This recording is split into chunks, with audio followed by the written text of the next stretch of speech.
Olá, meus queridíssimos alunos do nono ano.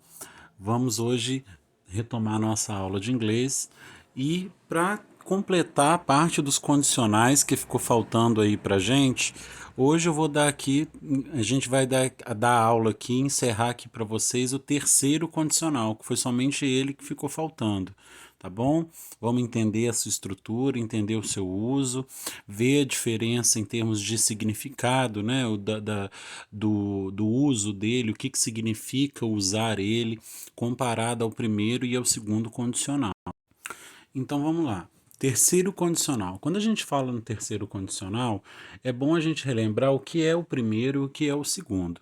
No primeiro condicional, a gente tem uma condição no presente para que algo aconteça no futuro. E é uma situação super plausível, né? Uma condição possível. Isso no primeiro. Então, no primeiro condicional, eu tinha frases como, por exemplo, If I study, I will pass. Se eu estudar, né, no presente, eu passarei de ano. Então, eu tinha uma situação, uma condição no presente simples, ocasionando, acarretando uma consequência no futuro. No passado, eu tinha uma situação no passado, primeiramente, né? Mais imaginária, mais hipotética, com, acarretando uma situação num futuro do pretérito, ou seja, aquele tipo de frase do tipo: If I studied, se eu estudasse, eu passaria, né? I would pass.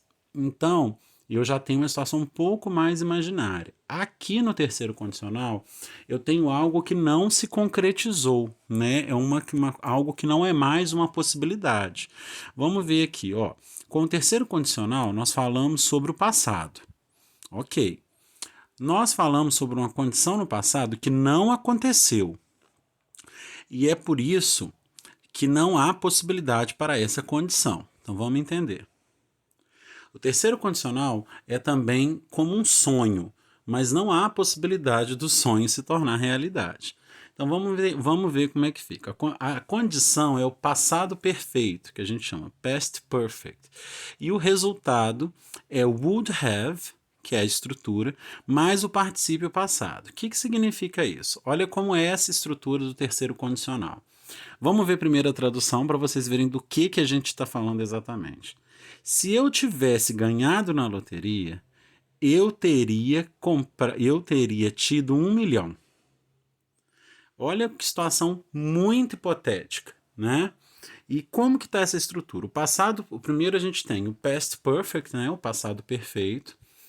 Aqui, depois desse clause do if, né? Do se, e o resultado, o would have mais o participio passado. A gente viu que o participio passado, já estudamos isso em outras matérias, já passei isso em vídeo anterior. Participio passado é a parte do passado que é a terceira coluna do verbo, dos verbos irregulares, e dos regulares é só marcar o ed. É a parte que nós temos naquela listinha de verbos regulares que os verbos estão no presente, no passado simples e o particípio passado. É a terceira forma do passado lá marcada, né? E aqui a gente tem: If I had won the lottery, I would have 1 million. Olha essa aqui. If I had bought a lottery ticket, I might have won. Se eu tivesse comprado um ticket da loteria, eu poderia ter ganhado. Olha que situação mais hipotética.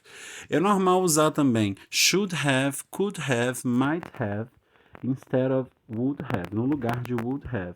Todas essas situações que eu estou falando aqui, poderia ter, né? São situações que vão complementar essa estrutura dessa frase. Então, olha o exemplo, galera.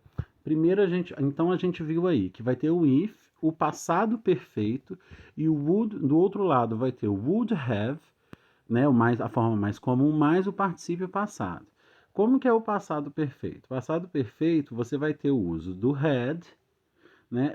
Passado perfeito é aquelas frases do tipo: tivesse feito, se eu tivesse estudado, né? Ao invés, no segundo condicional eu não diria se eu estudasse. Aqui no terceiro eu digo, se eu tivesse estudado, posso falar na negativa também, se eu não tivesse estudado.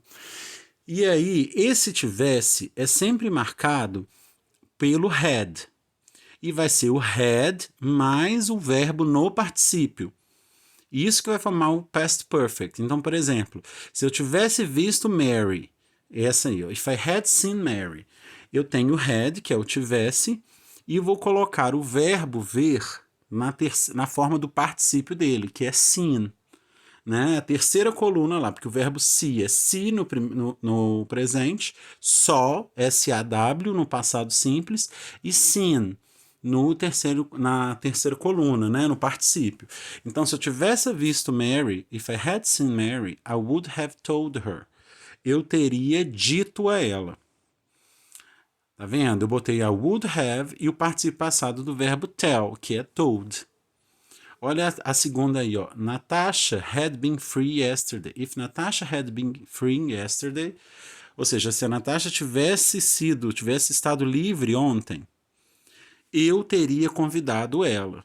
Então, eu botei o tivesse, que é o had, e o estado, no caso, é a forma verbal do particípio do verbo to be, né? Que é o verbo to be. O passado simples pode ser was ou were, e o particípio passado é been. Então, if Natasha had been free yesterday, I would have invited her.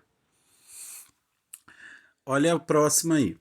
If they had not passed their exam, se eles não tivessem passado nos seus exames, nos exames deles, né? Se eles não tivessem passados nos exames deles, olha aí, percebam que eu falei não tivessem, eu botei o had na negativa, had not. E o passado só botei o ed, porque a forma, ele é regular e o particípio dele também é só colocando o ed. Então, se ele não tivesse passado nos seus exames, se eles não, if they had not passed their exam, their teacher would have been sad. O professor deles teria estado triste. They would have, ou seja, teria estado been sad. They would have been sad. E por último aqui, se Jean tivesse sido, né? Se Jean tivesse sido mais coração mole, Mary nunca teria deixado ele. Se ele tivesse tido um coração mais mole, mais doce, Mary nunca teria deixado ele. Então vamos ver. If Jean had been more soft-hearted, coloquei o ed ali, né? Had been, tivesse sido, Mary would never left him. Mary nunca teria, would never have left him. Aí o verbo deixar no particípio passado, que é o leave, left, né? Esse aqui, galera, eu vou deixar esse vídeo como a primeira parte do terceiro condicional, para vocês verem. Eu vou colocar umas estruturas num PDF para vocês aprenderem. Ele é tranquilo, mas assim, como tem mais estruturas envolvidas na sua criação, pode confundir um pouco, tá bom? Então eu vou dividir esse vídeo em dois e vou dividir também a parte dos exercícios em dois. Assim a gente não complica. Tá? Eu vou colocar um PDF explicando a formação dele, com exemplos, e vou cobrar uns exercícios desse tipo por enquanto. Mais a estrutura, a montagem, né? Ver o que cada um que é o particípio, o past perfect, o que faz parte depois do if, e depois o would have, mais o particípio passado, que são igual os exemplos que nós temos aqui. Tá bom? Eu vou colocar para vocês então o link dessa aula, mais o link do vídeo. Aliás, o link do exercício lá no Google Sala de Aula para vocês, na barra atividades, e eu aguardo o retorno. Grande abraço a todos e até a próxima.